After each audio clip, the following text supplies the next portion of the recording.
A DLA cluster grown from a copper sulfate solution in an electrodeposition cell diffusion-limited aggregation, DLA, is the process whereby particles undergoing a random walk due to Brownian motion cluster together to form aggregates of such particles. Sander in 1981, is applicable to aggregation in any system where diffusion is the primary means of transport in the system. DLA can be observed in many systems such as electrodeposition, Heal-Shaw flow, mineral deposits, and dielectric breakdown. A Brownian tree resulting from a computer simulation. The clusters formed in DLA processes are referred to as Brownian trees. In 2D, these fractals exhibit a dimension of approximately 1.71 for free particles that are unrestricted by a lattice. However, computer simulation of DLA on a lattice will change the fractal dimension slightly for a DLA in the same embedding dimension.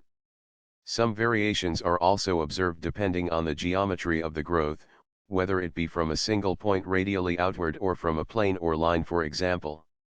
Two examples of aggregates generated using a microcomputer by allowing random walkers to adhere to an aggregate. Originally, a straight line consisting 1,300 particles and 1 particle at center, are shown on the right. A DLA consisting about 33,000 particles obtained by allowing random walkers to adhere to a seed at the center.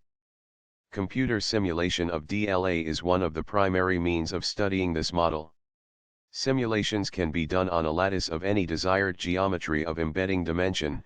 In fact, this has been done in up to 8 dimensions, or the simulation can be done more along the lines of a standard molecular dynamics simulation where a particle is allowed to freely random walk until it gets within a certain critical range, at which time it is pulled onto the cluster.